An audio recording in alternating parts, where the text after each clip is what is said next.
Vera dhe temperaturat e larta kanë shtuar numrin e pacientëve që drejtohen tek mjekët okulistë si pasojë e infeksioneve të syrit. Suzana Zhuka, mjeke oftalmologe pranë Poliklinikës së Specialiteteve numër 3 në kryeqytet, tha për Euronews Albania se këto infeksione bakteriale janë shumë ngjitëse dhe prekin çdo moshë.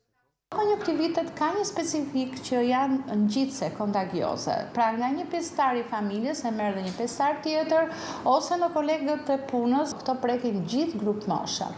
Por tek fëmijët kanë më shumë predispozit për të përhapur sepse ato rinë bashkë në kopësh, në çerdhe dhe aty pastaj me peshqirin me lodra që lozin është pak më ngjitëse. Por cilat janë simptomat që duhet na çojnë menjëherë tek mjeku?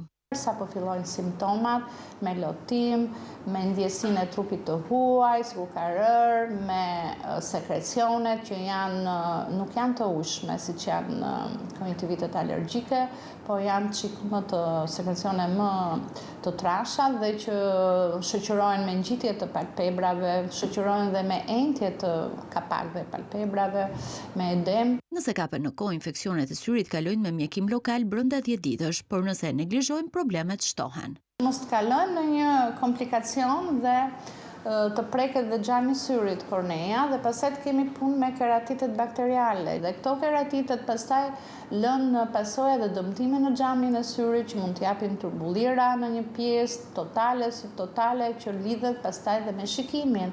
Kemi dhe ulje të pamjes. Në kushtet që shumë qytetarë po frekuentojnë edhe pishinat, mjekja kërkon të bëhet kujdes me higjienën personale, pasi këto infeksione mund të përhapen më lehtë dhe të krijojnë problematika në shikim.